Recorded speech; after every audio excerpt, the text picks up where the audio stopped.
All right. Hey, everybody. Welcome back to the channel. This is Rob here, and my channel's called Smirking Gun, and it's been called a few things. So if you're confused, don't worry about it. But we have returned to talk about the fall of the House of Usher.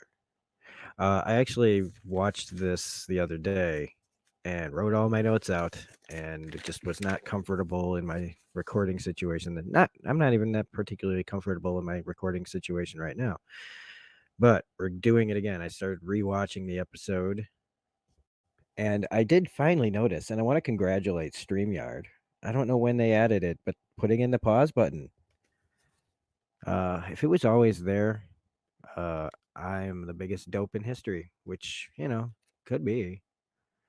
Um, but I didn't notice it, and so now I don't feel so weird about recording, even if I'm not like completely ready. If I can pause it and return when I am, this is great, and it gives me a greater opportunity to add some things that I want to add, but I kind of get freaked out over if I have to like stop and like have to like restart or whatever.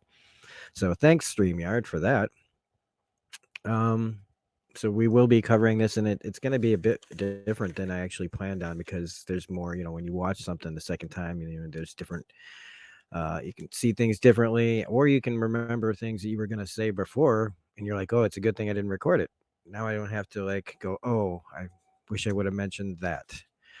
Um, but first things first, if you are liking what we're doing on the channel still or currently or whatever, don't forget to hit like and subscribe and the bell and all that shit because that's what we say. So, anyway, so if there are any little pauses here and there, it's just because of that, and there might be some because I want to talk about this a little deeper because I've admittedly said that I'm not that familiar with Poe's work. Um, and I after the last episode, I was like, man, I really would like to know a little bit more about the Poe stories and how like maybe they uh, intertwine or make sense for the character that they're like each episode being based. Each character has their episode.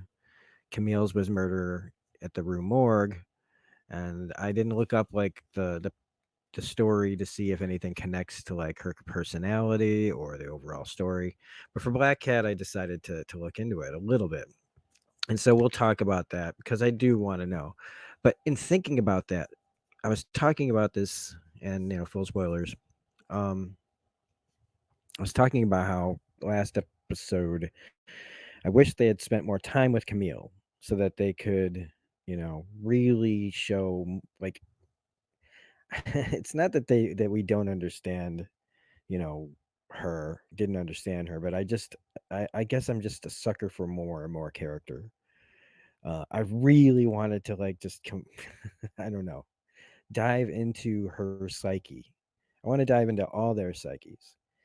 And I was gonna say the same thing about this episode because it feels like his story, Rahul's in this, is even like smaller than Camille's was. I'm not 100% on that, but it just feels like the story center stage still is the overall, um, the father and Madeline, Roderick and Madeline, and even like getting a bigger part is Carl Lumbly's Dupin. Um, and that's when I was really thinking about it. And then I looked out the Black Cat story and I looked at the parallels. I realized that the, as much we don't really, I guess we really don't need more of their characters, Raoul's or anybody like Kate Siegel's or Surian Sepkoda. Man, I hope I got even close to saying that. And everybody else that's going to, bite it in this show, including Henry Thomas and Tania Miller and Samantha Sloyan. Man, it's still in the end, it's about Roderick. It's the fall of the house of Usher. So it all this is kind of like happening because of Madeline and Broderick. and whatever happened with Verna, who, yes, one of my members of my community and my Discord and one of my friends is had to remind me. Yes, Verna is an anagram for Raven. Yes, I know. I guess I just didn't really feel like I need to say it, but I'm saying it because yes, just so that people understand that I do know that.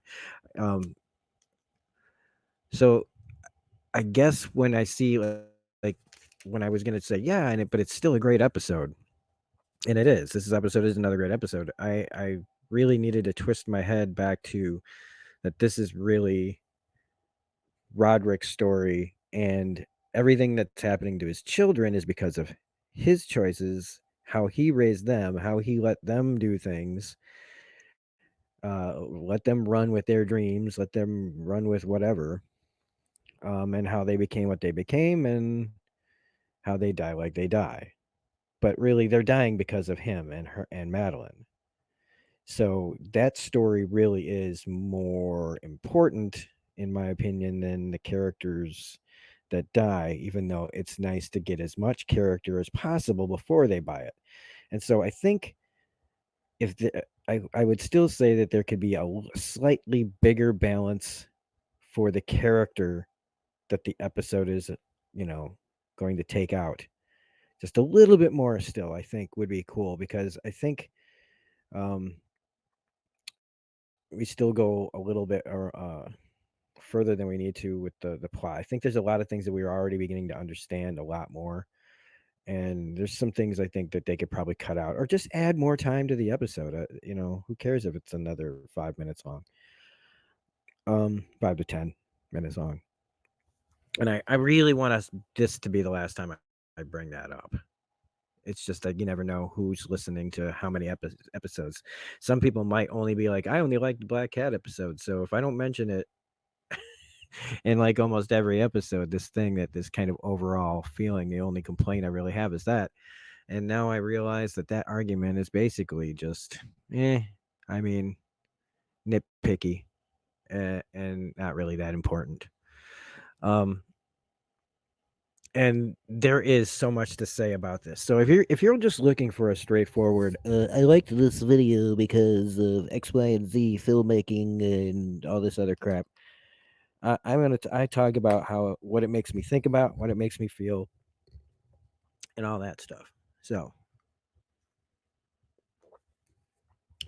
without further ado, I am gonna talk about the actual Black Cat story, um, just briefly, and how maybe some of it correlates to the characters in this episode. All right, so the Black Cat on its Wikipedia, anyway. Basically, this talks about this story is about an unnamed narrator that has a strong affection for pets that perversely turns to abusing them. And some of the things that happen to the cat in this and other parts of this are things that happen in the story. And there's a thing that happens at the very end when he's smashing the walls that is also like the story and kind of the picture of like uh, that we have in the show. And that he has this, this guy has a pet black cat, bites him one night, and to punish it, he cuts the eye out and hangs it from a tree. And the home burns down, but there's this like one remaining wall that shows a burned outline of a cat hanging from a noose. So the guy finds another black cat, except it has a white mark on its chest. And he develops like he hates this one as well over time, apparently, and he attempts to kill it with an axe, but his wife stops him, and the narrator then murders his wife and conceals her in a brick wall in his basement.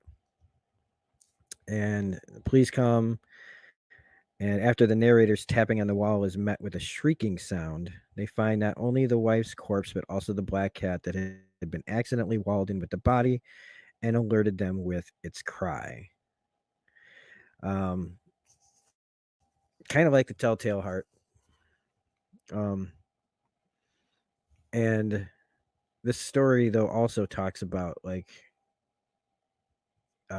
basically that this guy's this claim to have loved animals suggests mental instability in the form of having too much of a good thing. His partiality for animal substitutes, the paltry friendship and gossamer fidelity of mere man. Uh, his wife shares his love of animals. He thinks of her as a pet, seeing as he distrusts and dislikes humans. Additionally, his failure to understand his excessive love of animals foreshadows his inability to explain his motives for his actions. I am reading straight from the Wikipedia, so I'm not coming up with all this on my own.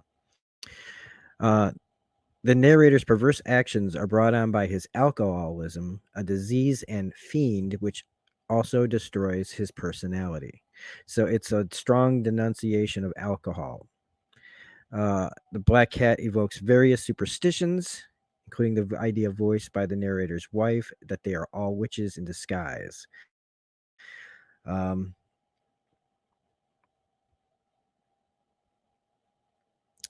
Also, that the name of the cat in this episode is Pluto, and in the story apparently, uh, and that's from named after the Roman god of the underworld. And that the cat is like a neutral character, but becomes antagonistic once the narrator becomes an alcoholic. The alcohol pushes the narrator into fits of intemperance and violence to the point at which everything angers him. Pluto, in particular, who's always by his side, becomes the malevolent witch. When the narrator cuts Pluto's eye from its socket, this can be seen as symbolic of self inflicted partial blindness to his own vision of moral goodness. The fire that destroys the narrator's house symbolizes the narrator's almost complete moral disintegration. The only remainder is the impression of Pluto upon the wall, which represents his unforgivable and incorrigible sin. So, I mean, on this level, right? Leo is a big old, loves to party, loves to drink, loves to drug. And there has, as the story has progressed, there's a little bit in here of them being concerned for him on his drug taking, his partying too much, affecting his mental faculties. And in fact, like the night that he kills the cat, right, he has this blowout party, man, where like he doesn't remember what happened. And in fact, they talk about like maybe you shouldn't, like, you were really out there. And so I imagine that he was fucking around and the cat heard him and he killed it. And then he passed out.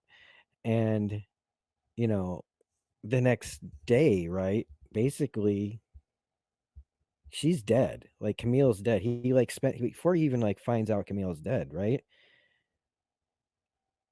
He's already cleaned up the thing, and he's covering his tracks.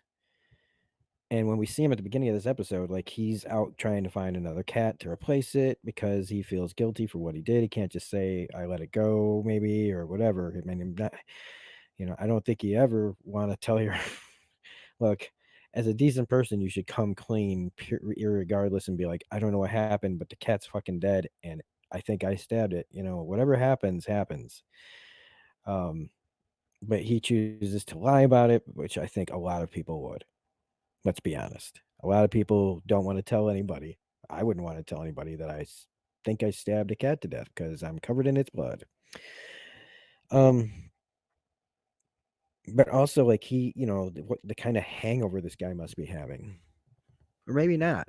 As a recovering whatever, um, as a whatever, as if it's not got a name, as a recovering alcoholic.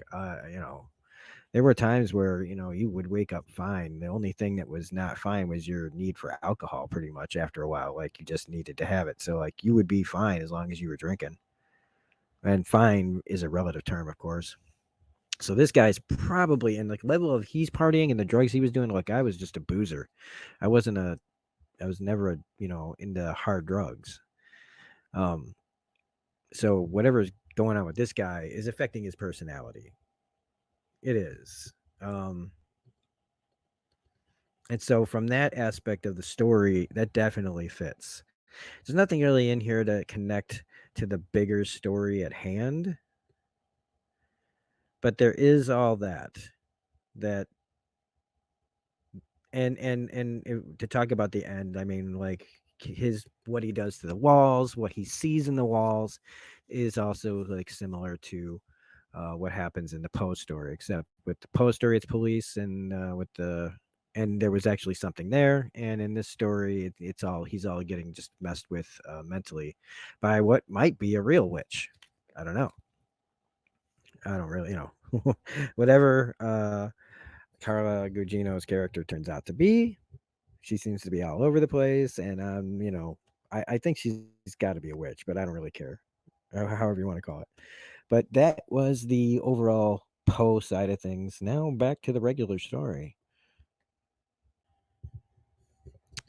Okay, and then right before we get back to the main story, I do want to I've kind of brought up in every other episode a different character actor that's been on the show that I was like, hey, look at this, look at who this person is, and let's focus on them for a second. I brought up Nicholas Lee, who I'll bring up in every episode because he's back in this episode. He has a little bit more to do, a little bit. He's just in one scene again, but he's gets a couple more lines, which is great. It's never enough. Whenever I hear that voice, I hear Krychek and I just go, oh my god, I miss him. I miss seeing that guy. And we talked about Malcolm Goodwin. We talked about Willa Fitzgerald, and in this episode, we're just going to bring up Crystal Valent, who I is also another Mike Flanagan, pretty much staple now. This is her third thing, I think, of his, maybe fourth. I do know for sure that she was in Midnight Mass, which again, if you haven't seen Midnight Mass, look, it's heavy. It's heavy duty, folks. It is heavy, but it's really good. And she's good in it. And she was also in the Midnight Club and this and a ton of other stuff. That's why I was like, you know what? I need to bring her up. Because not only is she another connection to Mike Flanagan's world, but she's been all over TV for the past 20-ish years, more, doing character work in shows that I love, like Fringe. So that's my little tip of the hat. That hey, everybody, Crystal, and look, it's easy. It's easy to say the word crystal, but when you start to get words where it's like I'm sounding it out, crystal balance. If it is not that, if it is not said like that, somebody please let me know. Okay, so I mean, this episode takes no like time to basically say, here we are, this is it. Like Verna's in the very first scene with Rahul, who again is so great. He was I wasn't sure about iZombie from the first place, like in the first place. Okay. It was iZombie came out when Walking Dead and zombie stuff was still going pretty strong. And it was based off a comic. It was done by the guy, I believe, who was like Veronica Mars. So, and I just kind of dug the premise.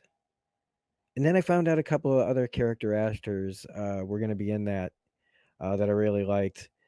And so I started watching iZombie, and I didn't know anything about Rahul. And after I saw him on that show, he was one of the main reasons why I watched that show. And his career has been great. Following his career has been great. The fact that it's been real easy because he's been in Mike Flanagan stuff.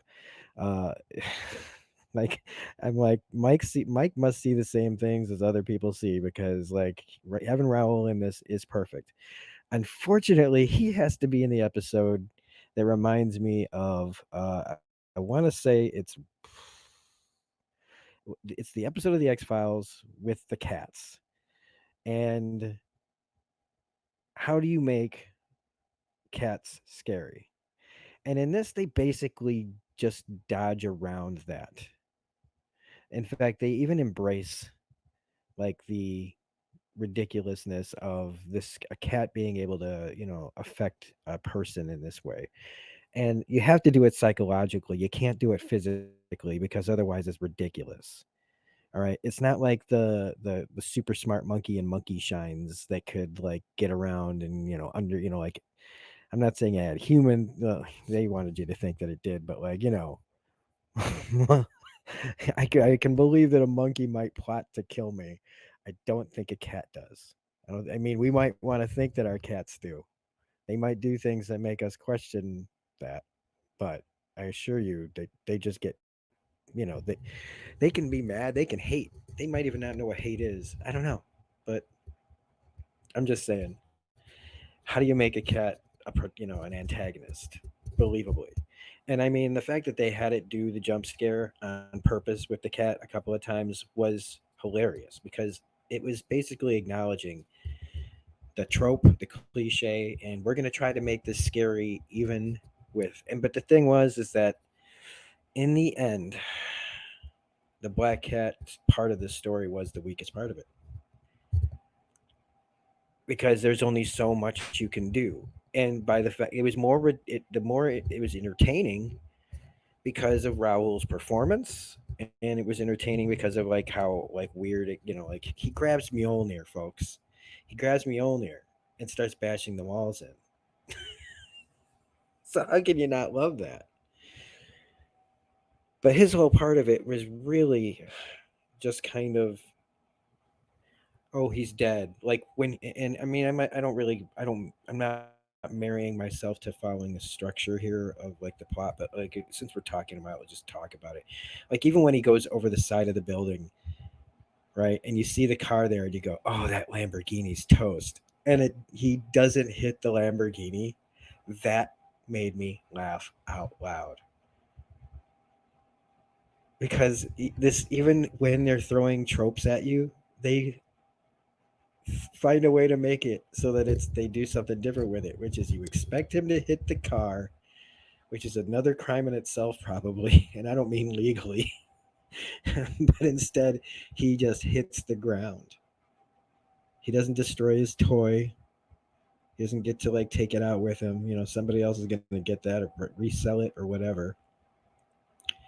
Um, and to get to him, they'll probably have to have it towed. And probably not going to be that gentle with it. You're like, get this thing out of here. So I mean, his part in it just kind of like even when he sees. I mean, again, the best part of this is Verna.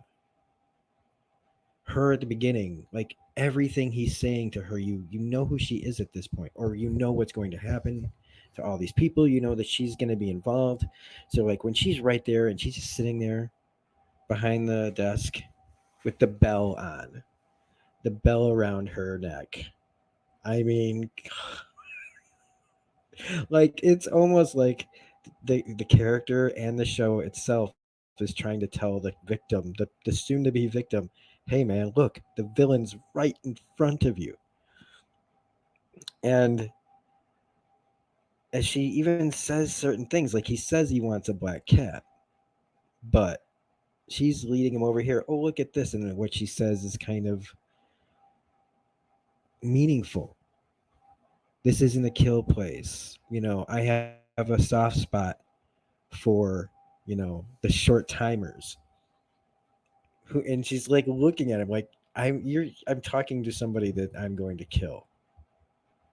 And she says that, and then she goes over to the other two, and she talks about I don't want to separate these two, kind of like the kid, like kind of like the siblings, and how he's feeling, or he's about to feel.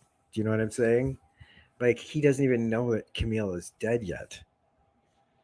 And then she's like says like, "Oh, you can't have that cat, right?" That because she's already saying that all these cats are about to die if they're not taken, right? They only got like 7 days or something. But somehow this black cat is special and is off. You can't have it.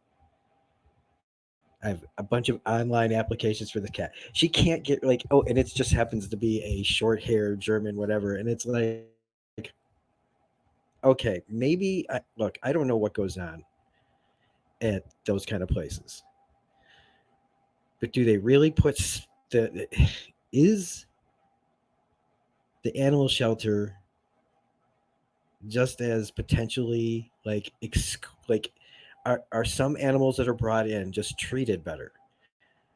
Now I'm sure that like what I mean by that is, and I understand that like if a dog, like if you just get a dog that brought in and it's not doing anything, it just goes in their cage, whatever. It's not getting any special treatment. If you get a dog that comes in, it's just like barking like crazy, it's going bananas. Yeah, you put it away from the others or something, you give it special treatment. But like, are there like I guess in big cities like New York, somebody's rich dog or cat probably could go missing, and they might have tags or some crap, or there might be a market for rich people or cat pets that are clearly taken care of that somebody knew to, like at the place if they knew enough to look out for. I mean, if there's sex trafficking and gotta, you know that there's a big trade in getting animals from countries. But is there a market for shelter animals to be specifically put aside for like, oh well, we're looking, like I don't know.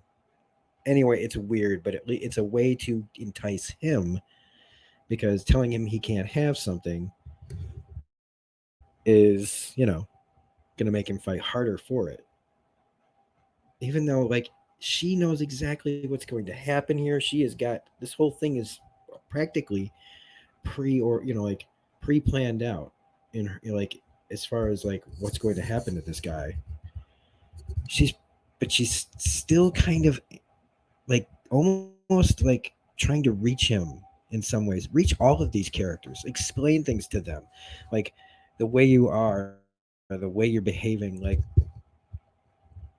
don't you feel any kind of guilt in some ways? Like when she's talking to Victorine later and talking about third world countries getting experimented on. Like there's ways that she talks to each of these characters. That's like a lesson that they're not learning. Something that they should be thinking about. Something that they should have thought about before they went on the paths that they're on. Or the people they should have listened to on their way down. And I have a feeling that this episode is going to end up being longer than the last one. So who knows how long these episode uh, discussions are going to go. But this is how it works, folks. But yeah, he ends up getting the cat. She just smiles. Like she doesn't even say yes to all the things that he's offering.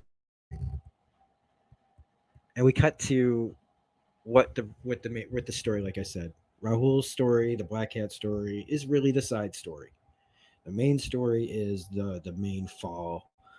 Them trying to figure out why this is happening and how they got there in the first place. And this is also again like I'm realizing things after the fact. I think like in the first episode when they were setting things up, I did not even think about how the company that they wanted in on with Ligadone. Like he came to this Fortunato place, this Ligadone place purposely because I forgot that they considered this their company. Like their father ran it, he's dead. And if I'm not right about that, if I'm still confused about this, let me know. But I didn't realize that this was their company, like or at least what they think is their company, and that they're planning on taking it back. And that this desperation, this need to get something from this man, and then becoming that man himself. Like it's reminding me a bit of other stories recently. And it was even somebody was I'm not that familiar with the Dune universe either, but I was listening to somebody talk about the Dune books that are coming up that haven't been adapted yet. And first they made me not want to read Dune because it made me depressed.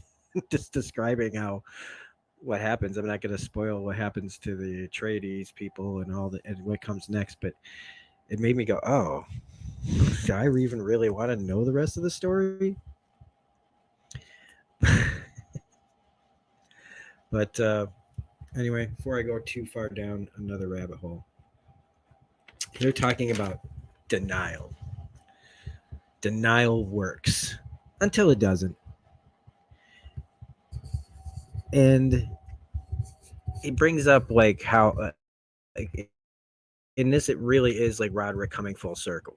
Like them talking about the company, the family, what they're owed, blah blah blah, how he got what he got from this guy, and how he becomes the guy basically from his father, his he's the bastard father of this guy. Um, and how he's as people are dying, he's telling them that they need to form a wall, which is what gets said like earlier in his life. And except he doesn't have a bunch of kids sitting around him like he does now. Now, it also could be said, like when they're trying to figure out why this happened, yeah, you do realize you put a $50 million bounty on your own kids, like to rat each other out. So Camille had plenty of motive. She had 50 million motives to go after Victorine, but that was also personal. So, but you know, and I find it hard to believe that Roderick doesn't know that, but it could just be. But also, he is kind of a, like, as much as he's got them at the table, I think that he misses out on the subtleties a little bit and the things that are said between the siblings, because I feel like Camille really had it in for her, and that just kind of played into why she went there and ended up getting killed. Um, but Leo here, when they're talking around the table, he's the only one that's feels any kind of like real like what is happening, we're dying, and you want me to like say all this shit about my sister who is now dead, and he's the only one who says you can cut me out of the will. And that gives like even Roderick like a pause for a second. Like he's really upset. So one of the things that was kind of strange for me was like if Raul's character is Leo is the only one kind of showing any kind of remorse, or at least not remorse, but like any kind of actual pain of the loss of a sibling, it's him. I know that like Frederick's got his own thing going on with his wife. Um, but they don't. Nobody seems to really be mourning anybody. It's more like let's watch our own backs. In this scene, also Madeline, played so brilliantly by Mary McDonnell. Um, she is so cold and calculating. This is like this like she this is where you do this. You have the freakouts here. She's the one like really running a lot of shit. And I love it. The way that she plays it with just such quiet restraint. And then it's Roderick who has to be the one who's like, shut the fuck up. If she tells you to fart in a microphone, you do it. It's interesting that like Henry Thomas is the first one to just be like, sir, yes, sir. And again, I can't begin to tell you enough. I know it's like a broken record, but his performance, for Henry Thomas in this is so damn good. It's all about like the little subtleties that he's doing as a character. I've never seen anybody play. I don't know. It's a one of a kind performance in its subtleties and in nuances. Um, but they do get more images of the woman. I I do notice there's a little bit of a old people not knowing how tech works, or people just not knowing how tech works, asking about like enhance and can we get audio and things that we all should know, and Mark Hamill's lawyer having to be like, Arthur's just like, that's not really how it works, right? We can't just enhance isn't really a thing, guys. But of course, later on, he does get a better picture of it so that they can say, hey, guess what? She's back. It's the same lady. You know, Roderick saying, like, trying to figure out, like, what the fuck is happening. I mean, he's either, okay, since he's the one who brought up denial, right? He's in it. Because there's no fucking way they would have to say that the only excuse you could come up with is that Roderick is so full of like up his own ass about his. Well, I mean, hey, he's got what they say again. What was it called? Vascular dementia.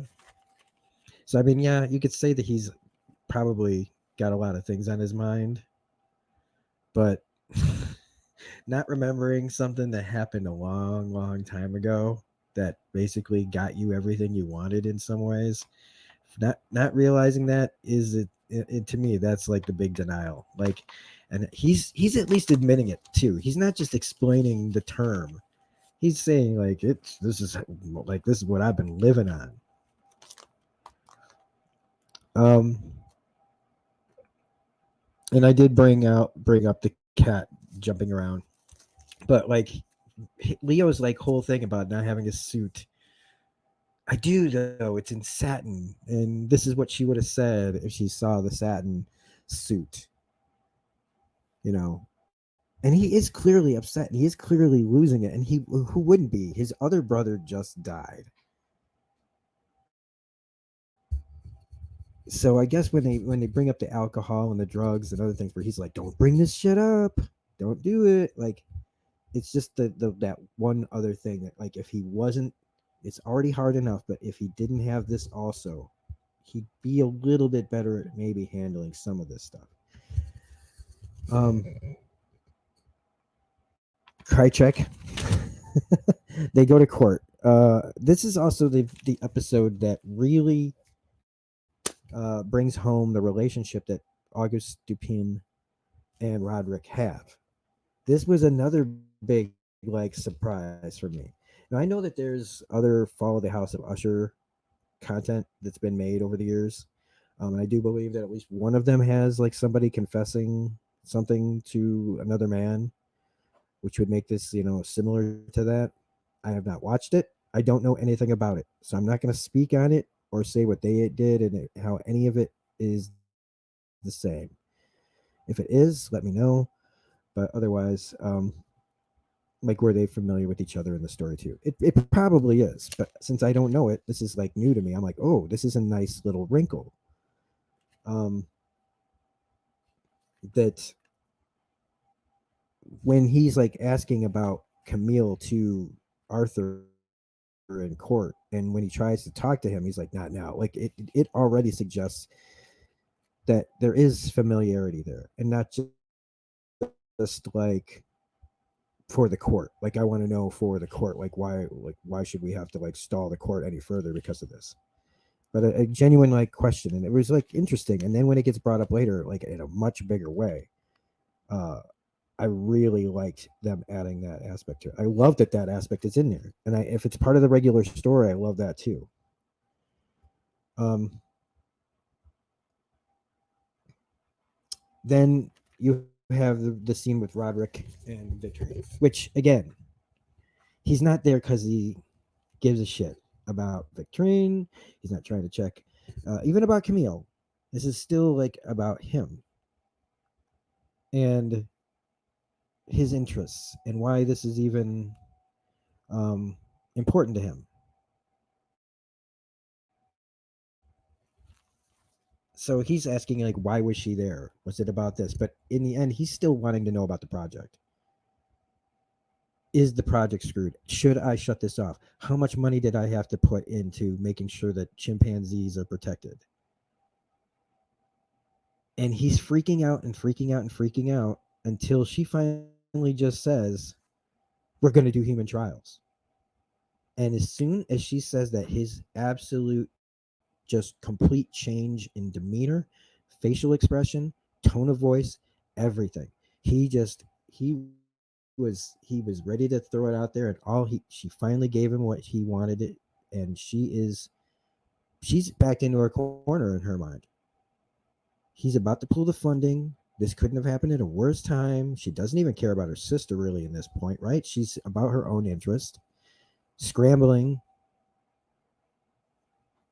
because without this man, they have nothing. Even though she says, I would bleed for this family, and she will. And hopefully, we'll understand a little bit more about her before she does, because hers is the telltale heart. Um, and I think it's the next episode after this. Um, but as soon as he does that, and we know from the previous episode that Verna is posing as this person named Cam Pamela, I think. I had the notes um, from yesterday or the other video, but I don't have them on me. But I think that's her name. It's like CAMM Pamela, which I was trying to turn into a something, but I'm not doing it. But she's the one with the problem with the heart, and she just so happens to have the perfect thing. I mean, literally all of this just right. It's like Verna's plans are perfectly like connecting. But that's what a good script would do, is have them all about, like, it's just nice that they so fluidly connect and interweave amongst each other. Like her being in all these people's lives all at once. And so we cut to that. But first, what was it? Cause the issue. Human trials. It's not ready. Oh, I was wondering. Okay, because they were talking about how the thing wasn't ready, right? Is that like okay? So my another little prediction would be that when he collapsed in the end of the first episode, was it because of the thing that's in his heart, and that it really wasn't ready, and all of this other stuff happening, and then what he sees in the car just click, sends him off. Um,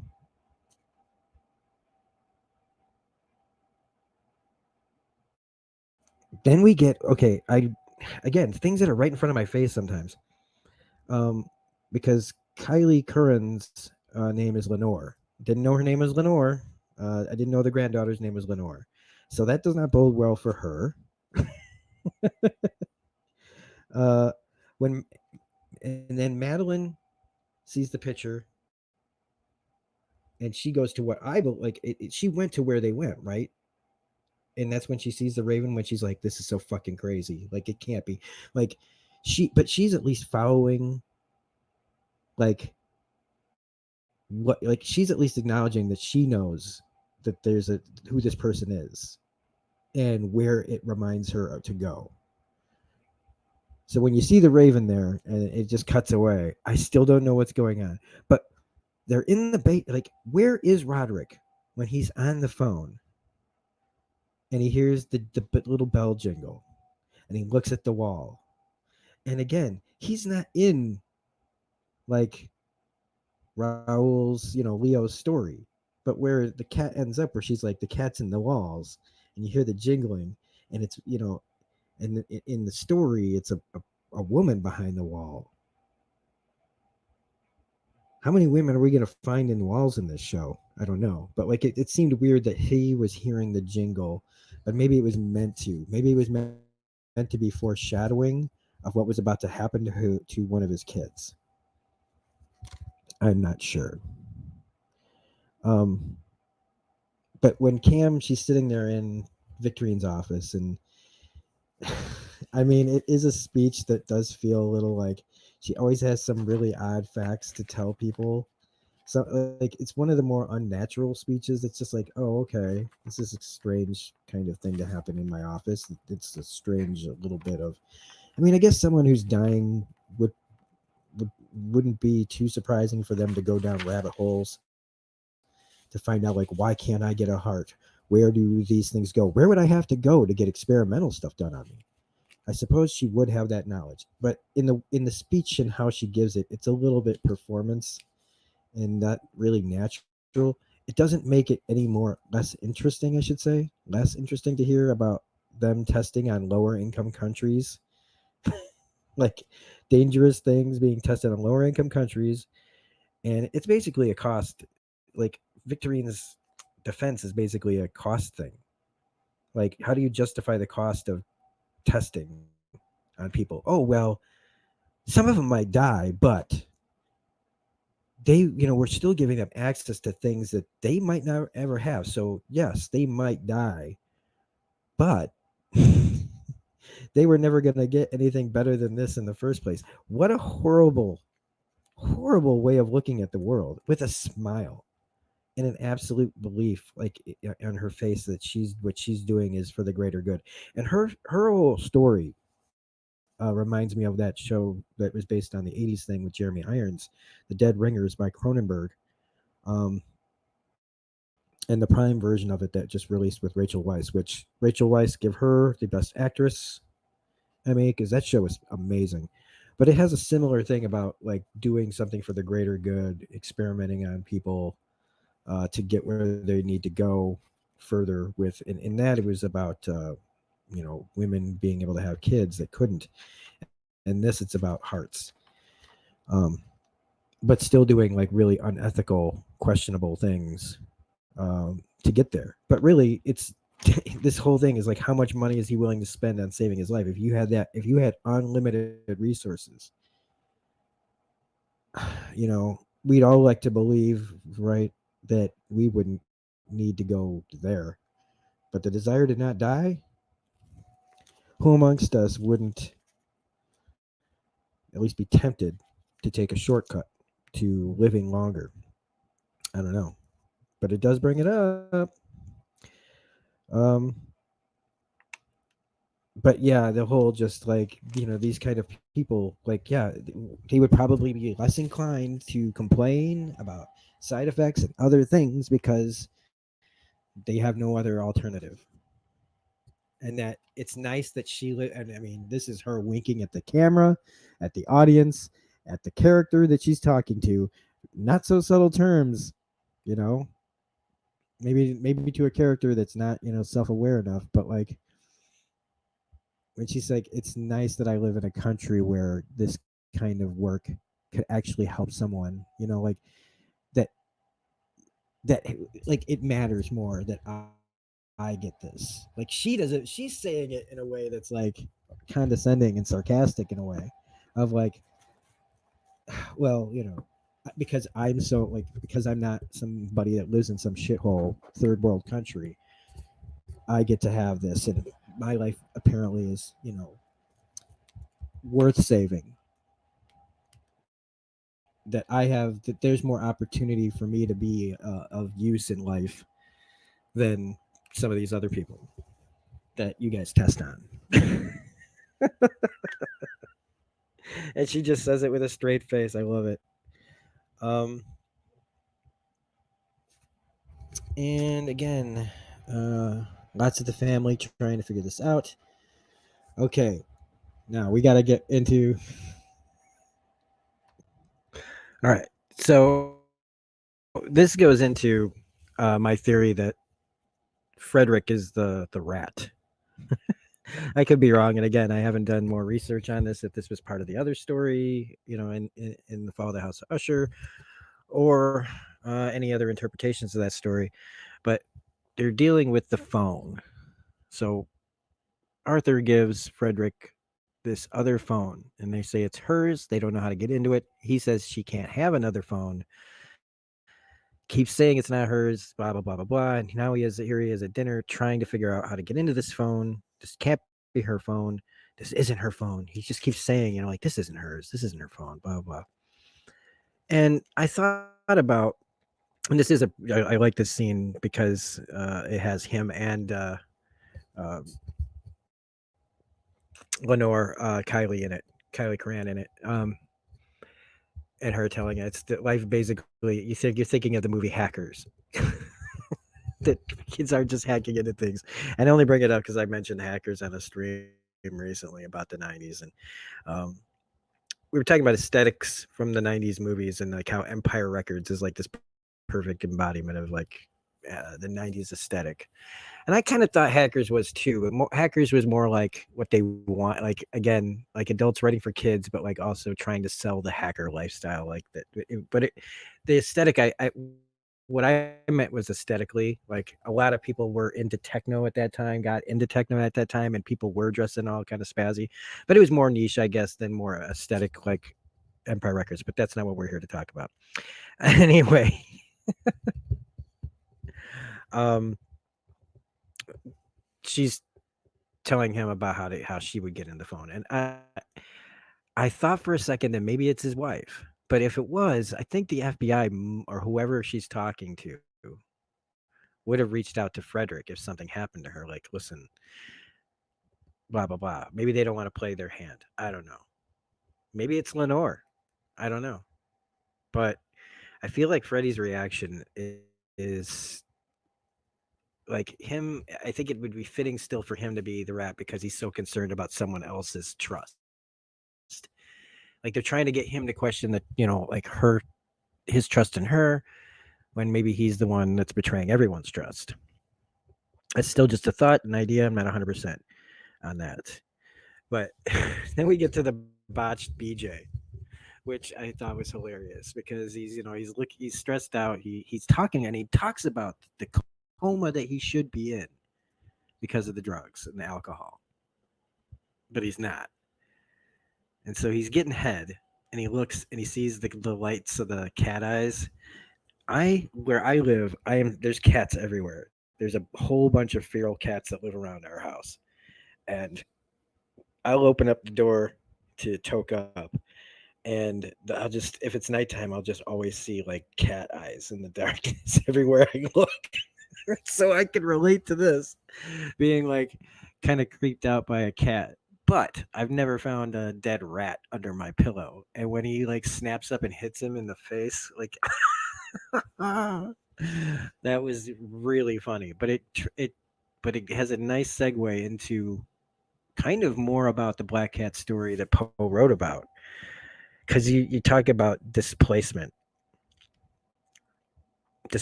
and directing your anger at someone or something without risking significant consequences, something that doesn't pose a threat to you, something that you can lash out at, and there's not going to be anything that happens to you, which is like what happens with the cat. Like basically the cat in this is his punching bag, some kind, like in his stupor, you know he took out whatever on the cat, and now he feels guilty. He gets another cat, but this cat is like enraged because it's like, I know what you did to me. And now he's not talking about it because he doesn't think that that's the same cat. But I think the point is the same. And when Roderick's talking about this, and he says that Leo is the most like him in this way, and he also talks about like how he wanted them, right? Like we were talking about like what does he really want? Like what kind of life did he want for his kids? And he's like the way I wanted them to be was more like kind of saying I think like him, but whatever he had skipped them somehow. And he's still again, even in this confession, he's saying that it's his fault, but there are times when he's still, I think, devoid of that like understanding that I did this. The reason that they are like this is because I let them be like this. I let them, and I don't mean that you shouldn't let your kids follow your dreams, but like when you're sending them wrong messages and money is no object, that's a recipe for turning anybody into like super narcissistic, you know, whatever. But I really liked. Also, he's drinking a lot in this. Like he's really pouring that expensive booze down. So in that same scene where he's talking about that, how the story of Black Cat dealt with alcoholism, dealt with abuse of the animals and taking things out on things that are smaller than you. I think is a really good part of this episode to actually kind of throw in more of the Black Cat story and its themes at the audience. And Roderick talking to how he brings it up to August, saying hey, I bet you there were some nights where you took it out on your kid too. And the thing is August doesn't deny it, right? He's like, I'm familiar. I'm familiar. Um, Redirecting your emotions into man, I can't even read my own notes right now. Hang on. Okay. All right. I'm back. So sublimation. Yeah, not that I went anywhere. You guys wouldn't have noticed any like real break in it, but sublimation is what he was talking about.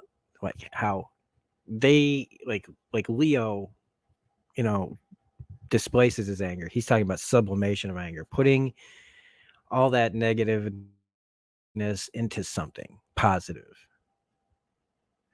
And right as that's basically happening, like his body falls into frame. Like it falls through the house like in front of them, but with the same kind of impact that he hit the fucking sidewalk. And his reaction is, I mean, if you're having hallucinations that real, and how he jumps up and reacts and yells after he's like starting to get up and everything, and poor August is like, what is fucking happening in this room? When he yells, and Carl Lumbly, he's standing up and, don't you raise your voice at me, and like they're both terrified now because August has to know something is happening in this room to this man, and I'm starting to wonder, like,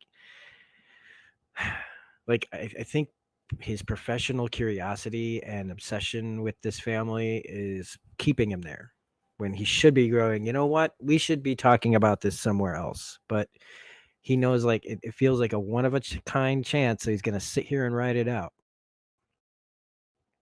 But Roderick's own, like, reaction to himself, like, and this is where we get, and it was such a great way to just suddenly, like, say it out loud, which was, there's a connection between these two men that we didn't even really fully we haven't even explored yet. That there is some kind of mutual respect here, and even, say, some affection, but that like other things involved with, Roderick's life, and I'll say even probably to a smaller extent August's way of doing things. Here they are in this room, and it's come to this. And we know that they have history. And when he says, like, you had over the years, you've had a funny way of showing it, and even in that line you could say, well, maybe it's just because they're always in court against each other. But then we find out what really, like, how these two really know each other, and this is just like this is why I realize, that the black cat stuff and the death of, Leo and everything is secondary. It's a consequence to everything else, and that the lead up to all those things are just way less important than, like, all the other uh, great little details that why this is happening and how this is happening and how do all these characters connect and interconnect. Okay, so we have the scene now where August shows up at Roderick's door when they're young. I, Malcolm Goodwin, man, he's been in a lot of stuff. He's had a lot of scenes, and I'm sure that there are times when he's really proud of whatever. But this scene right here, man, might be the best thing I've ever seen him do in anything. Um, and again, it's a chalk it up to the writing that you get, the care that somebody gets, and you can get incredible performances out of people. And I would bet dollars to donuts that this might be one of the best. If Malcolm thinks, has any thoughts about, like, his own performances or parts or scenes he's been in, I would say it's got to be in the top five. Um, because he's in there, and these are just, this is before Roderick's anything. He went to this place for Ligadone. Yes, he wants that company. Yeah, like all these things. But right now, he's not that. He is a struggling father with not much money. He's got one kid already, and another kid that's there and sick, and they're just struggling. And him trying, August trying to tell him how much he understands, this, but he's trying to also understand that your company, like, in its drug trials, and there's people that are dying, missing bodies, forged documents, doctors that you don't even know about.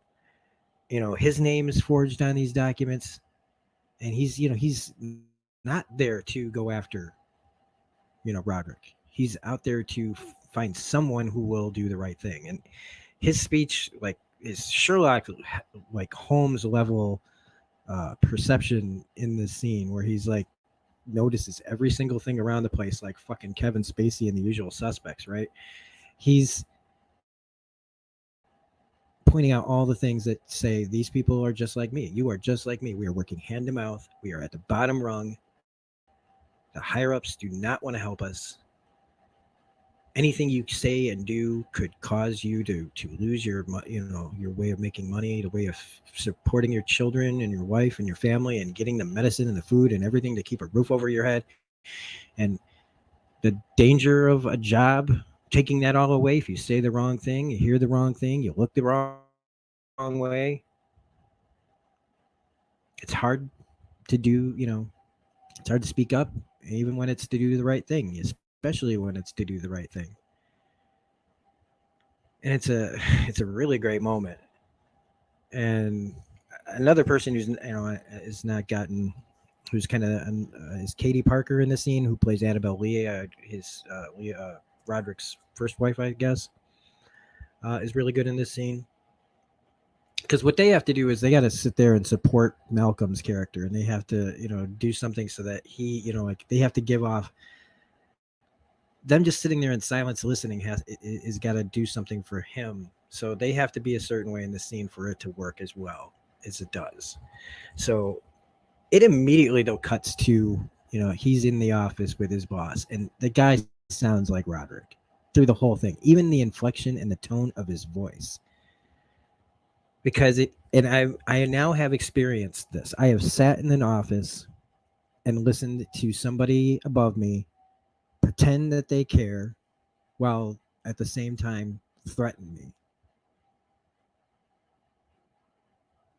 And now that I've been through that myself, looking at this like scene is so much different, because it's deflection and it's covering your own ass and not admitting to anything, and just getting people to fall in line.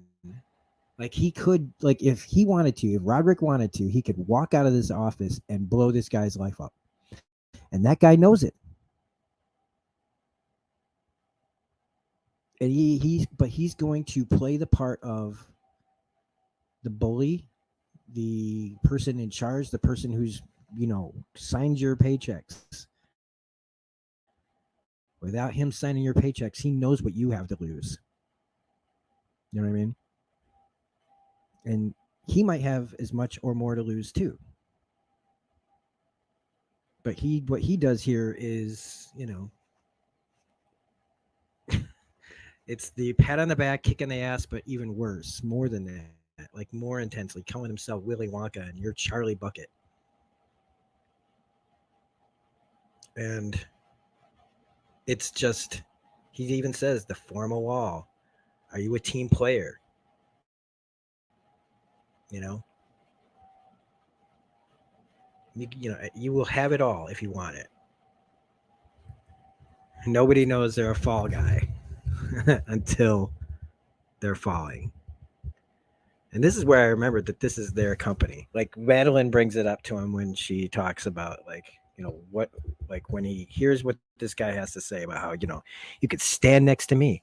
I want the idea guy next to me, like he's still playing that. And it's,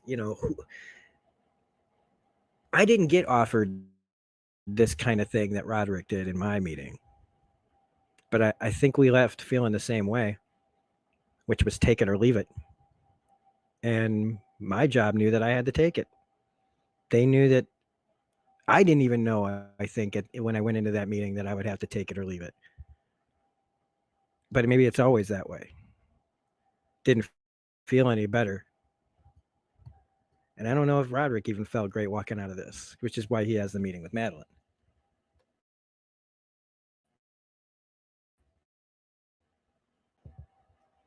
And it should be brought up that Michael Trucco as Griswold is fantastic, playing this guy. He's another great character actor who I'm glad to see get a nice little meaty dialogue in episodes like this. Which leads us, yes, to the Madeline thing, where we get to the real rat, right? What's going to be like, because they're talking about rats here, about who's just going to destroy their birthright, right? They want it back. You're going to go back in there, right? And you're going to eat shit, and then you're going to call August, and then you're going to be a rat, and you're going to get the company out from under this guy. Everything is just full freaking circle. Now we get the whole thing where basically the end of the episode. Um,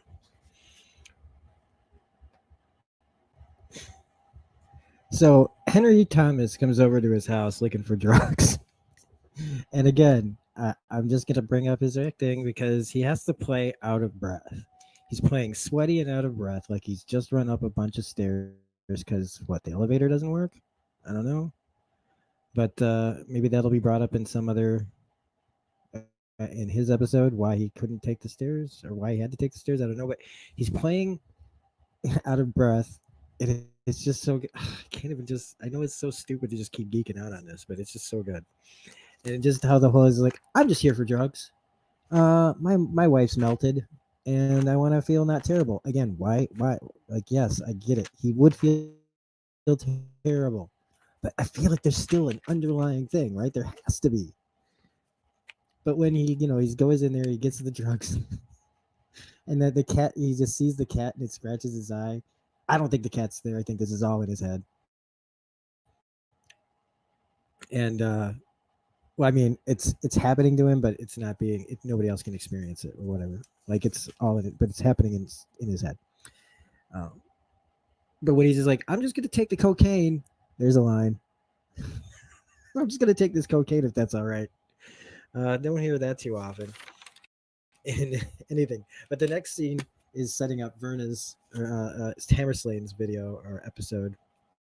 Maybe that's the next one. I can't remember. But they've got this built like their whole thing apparently is like a online like workout. They're building a brand. It's built, BILT, and Verna's like right there in the video, and she even looks at the camera. I loved it. I mean, it's so subtle that you know that like she's smiling. She looks directly at the camera and turns away like I know you're gonna see it. I know you're gonna see it, and the whole like as much as like this is setting up whatever, I just had to love how the guy is like in his video singing "We built this body with." He's so into it. I love it. Um, but while they start playing "We Built This City," we get a little montage of dead animals being left. There's a bird in a chair. There's a mouse in his shoes. There's all these animals showing up in Leo's house. And there's like a whole fucking bathtub full of these things. And when she shows up, okay, because this is we're heading up to the end of this, folks. I realize this is a long video, but I don't care because if only 20 people are gonna watch it, I don't care. I know I wouldn't care anyway. I would want to talk about it the way I want to talk about it. But she's got the bell on her. She's just like a cat. She's she's in the walls and she's hunting. She talks about them, cats being apex predators. Basically, cats never come out of alpha, right? Um, and that yeah, she's hunting. She's in the walls. Again, ties to the story. And he's losing it. And we have him in between him grabbing Mjolnir and busting out the walls. We've got Freddy, who, oh my god, is one of the most like hilariously like awkward scenes. Just this is like so unbelievably like I can't believe he's doing this. Like again, why would he be going through all of this if he wasn't afraid that like is he afraid that she's cheating or is he afraid that she knows that he's the rat? So yeah, this really awkward scene. He's trying to get her fingerprints. He's trying to get her face print to try to open up his phone. He's really effed. And then you have, Tamers Lane and her husband talking about their thing and their video. And then you have Roderick, and he's sitting there with his wife Juno, and she's talking about how she wants off the Ligadone, and that she's like this perfect proof that it works. But why her? So the thing that I kept wondering about when I first time I saw her wasn't like why this act like why I guess it really was why this actress, why this specific actress to play Juno, why this character's background, why would he marry her? They all make jokes about her being a junkie that he met in the ER, and I would imagine that he probably met her when something was wrong with him.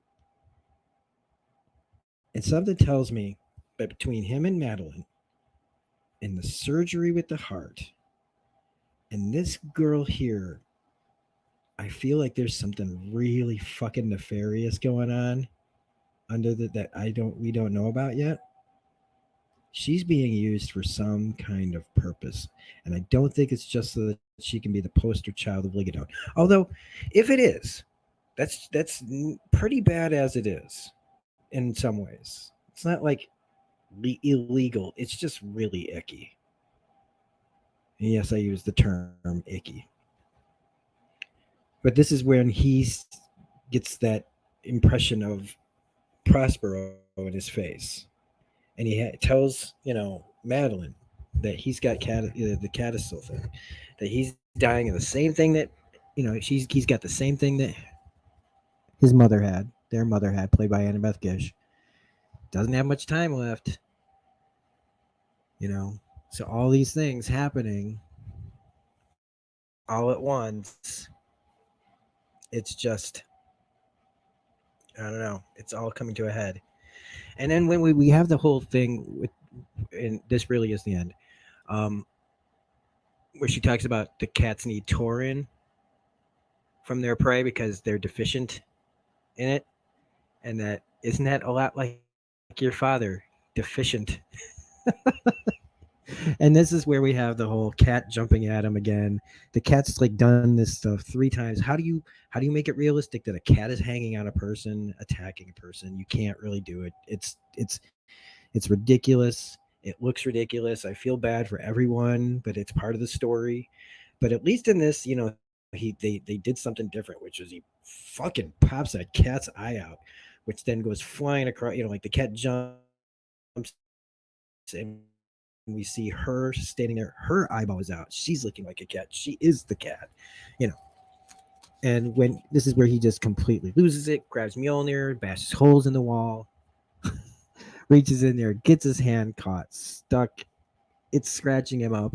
He's completely gone over the deep end. I mean, even earlier in that scene when he's waking up, when he wakes up, and this is like, I think before it's when he decides he's going to break up with this guy. When like he's literally drinking, he's doing the hair of the dog. Like, look, I've done it. I'm sure many people have done the hair of the dog. Like, it was just another indicative of this guy just coping in the only way he knows how. But it's been too much, and I hate to end it like this because it's like kind of the dumbest. It's like it just ends. The show ends after that, and all you hear is the street sounds. But like everything up until the ridiculous moment that he goes flying over the side of his balcony because the cat's there. It's the only part that's just kind of like in this. It's unfortunate that it's not unfortunate. Like, there was really no getting around it. This episode was going to have a cat being this in this ridiculous situation where somebody dies like this.